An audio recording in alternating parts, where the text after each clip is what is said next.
Good afternoon. Now, we have three brains that allow us to go from thinking to doing to being. Each brain is its own individual biocomputer with its own anatomy and own circuitry, its own physiology and chemistry. They even have their own history as well as their own sense of time and space. Now, the first brain, the neocortex, it's the newest brain in evolution. It's that walnut-shaped structure that sits on the outside with all of its folds and valleys in yellow there. It's the newest, the most evolved and highly specialized in human beings. Right under the neocortex is called the limbic brain, the chemical brain, the emotional brain, or the mammalian brain. It's about the size of a lemon, and it's responsible for regulating internal chemical order. Right in the back of the brainstem there in red is called the cerebellum, the reptilian brain. It's the oldest brain in evolution. It's the seat of the subconscious mind. Now, your brain is made up of about 100 billion neurons. If you took 100 billion sheets of paper and stacked them on top of each other, it would be 5,000 miles high. That's the distance from Los Angeles to London. Now, nerve cells possess the unique ability to store and communicate information between each other. So your neocortex, your thinking brain, is the seat of your conscious awareness. You're listening to me right now with your neocortex. And what the neocortex loves to do is to gather information. And every time you learn something new, you make a new synaptic connection in your thinking brain. That's what learning is. Learning is forging new connections. And every time you learn something new, your brain physically changes. So you read a book on how to ride a bicycle, you read a book on how to build a doghouse, you read a book on how to dance the salsa, how to cook French cuisine, how to become successful, how to be a better parent. And your brain literally upscales its hardware to reflect a new level of mind. The principle in neuroscience says this: nerve cells that fire together wire together. And as you begin to learn new information, you biologically wire that information into your cerebral architecture. So if learning is making new synaptic connections, then remembering is maintaining and sustaining those connections. And just like any relationship, the more you communicate, the more bonded you become. And neurons are exactly the same way.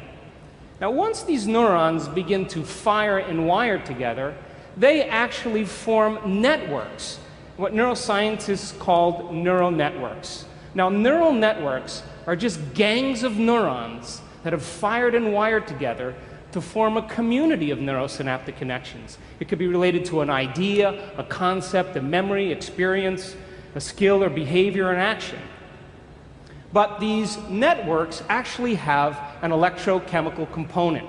And if you want to see mind in action, watch this. That's a thought right there. Again. So you generate more electrical impulses in your brain in one day than all the cell phones on the planet put together. Now, the neuroscientific definition of mind is the brain in action. Mind is the brain at work. Mind is what the brain does. And because we have 100 billion neurons seamlessly pieced together, we can make the brain fire in different sequences, different patterns, and different combinations. And whenever we make the brain work differently, we're changing our mind.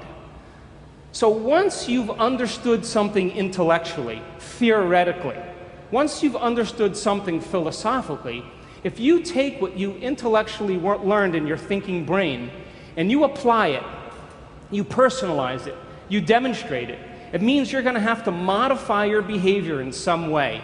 And if you change your actions and you do something differently, you're going to have a new experience. Now, when you're in the midst of an experience, everything you're seeing and smelling and tasting and feeling and hearing, all of your five senses are gathering this vital information from the environment. And as you begin to process all this information and it's rushing back to your brain, jungles of neurons begin to organize themselves into patterns. The moment those neurons string into place, the brain releases a chemical, and that chemical is called a feeling or an emotion.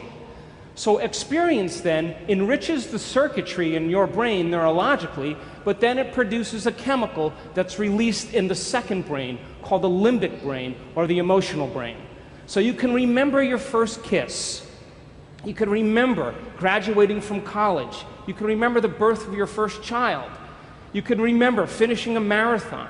You can remember catching a fish off the coast of Mexico and then taking it home and cooking it and drinking some really good wine that tastes good and feeling the ocean breeze on your face and seeing the sunset.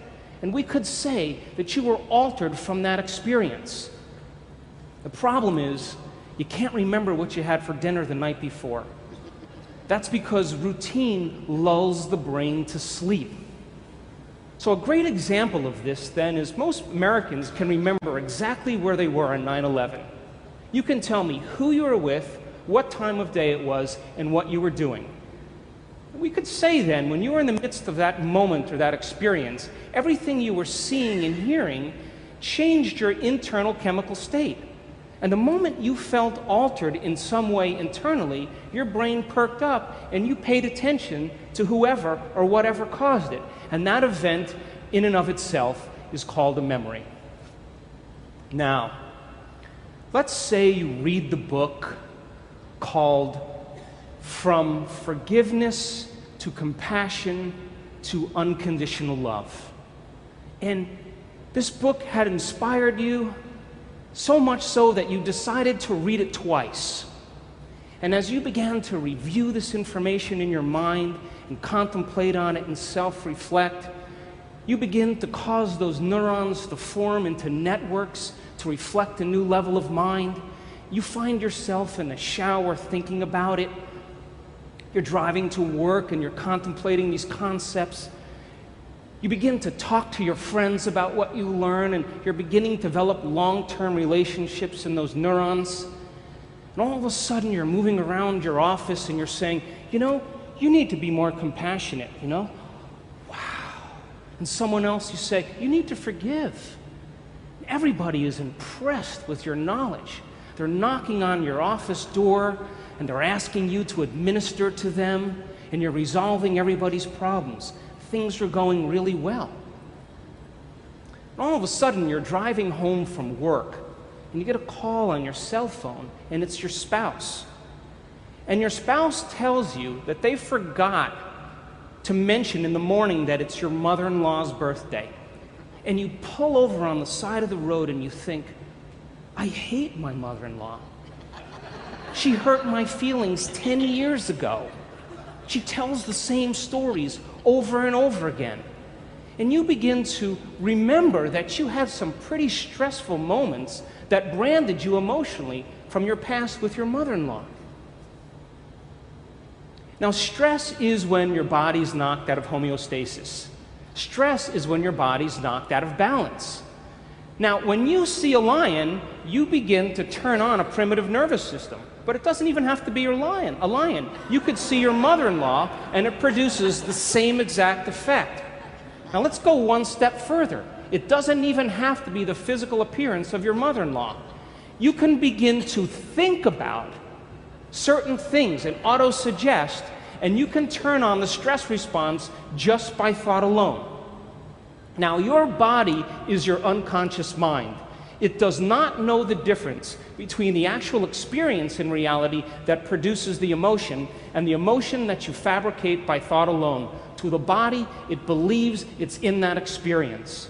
So the moment the limbic brain begins to make a blend of neuropeptides, it begins to signal the hormonal centers, and you get a rush of energy to prepare you for this event, real or imagined. Now, the moment that happens, you become altered in some way.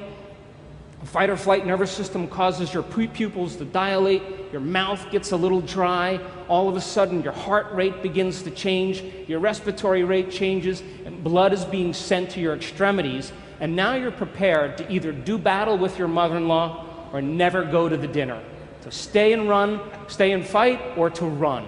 Now, what was once highly adaptive, all of a sudden is now maladaptive. Because when we turn on the stress response and we can't turn it off, now we're headed for disease.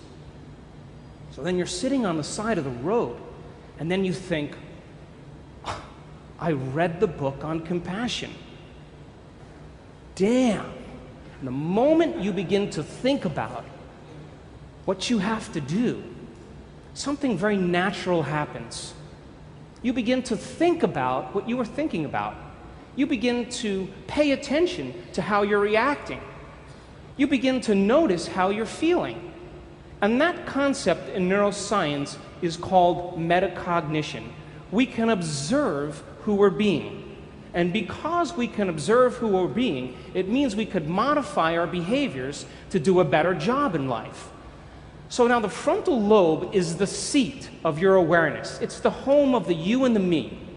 And as you begin to think about who you no longer want to be, the frontal lobe acts like a volume control. And it begins to lower the volume in the circuits in your brain that are connected to the old self. And as it begins to silence those circuits that are connected to the old level of mind, that level of mind no longer fires, and you're observing it instead of participating in it. And as you begin to silence those circuits, nerve cells that no longer fire together no longer wire together. And you begin to biologically break down the circuits in your brain that are connected to the old self and to the old mind. Now, as you're sitting on the side of the road, you think, what piece of knowledge could I apply in this situation from what I learned in the book? And as you begin to plan your actions, and you begin to think about a new way of being, and you begin to put yourself into the equation, your brain naturally begins to fire in new sequences and new patterns and new combinations. And whenever you make your brain work differently, you're changing your mind, because mind is the brain in action. And as the brain begins to fire in new ways and you produce a new level of mind, nerve cells that fire together wire together, and you begin to install the neurological hardware ahead of the actual experience. And now you have circuits in place to use when you get into that dinner. So now, as you ask yourself, what is compassion? And you begin to remember all these different things that you learned in the book, the frontal lobe, like a great symphony leader, begins to synchronize these circuits. And when it begins to produce a certain level of coherence, a certain level of mind, your brain naturally creates a hologram or an image. And that image then becomes the internal representation of what you are going to use when you walk into that dinner. We would call that intention. Now, there's a very, very unique shuffle that kind of goes on microscopically between different circuits in your brain. You're trying to fire this new thought called compassion. But remember, you fired and wired all these other circuits based on the last 10 years. So as you're beginning to fire this new thought, all these other thoughts are saying, you hate your mother-in-law, you don't want to go to that dinner, why don't you start tomorrow? This isn't a good time to do this. But if you persist with a certain amount of amplitude, and you put your attention behind that thought, sooner or later, that thought will be the strongest and loudest voice in your head. Now, the moment that becomes the loudest voice in your head, the brain has to seal that circuit more permanently. So when the action potential is firing down the neuron from the presynaptic cleft to the postsynaptic cleft, there's a glue that seals the circuit called neural growth factor, and it travels in the opposite direction. But there's only a certain amount of that neural growth factor to go around. So it starts to steal the glue from the neighboring circuits. And when that happens, there goes your memory of your mother-in-law hurting your feelings 10 years ago. There goes the thought that you hate her. There goes the impatience. There goes the intolerance. And the only signal now that's traveling to that neuron is called compassion. Now, every place where one neuron connects with another neuron is a memory. When this happens, you begin to biologically and neurologically prune away the old memory of the old self. And this is the science of changing your mind. If you want to see what it looks like in real time, let's try that again. You want to see what it looks like in real time? Unhooking from the old self, reconnecting to the new self. This can happen in moments. Now, get back on the road, you make your U-turn, You're heading to the dinner. You're reminding yourself who you no longer want to be, silencing those circuits in the brain. You begin to think about who you do want to be.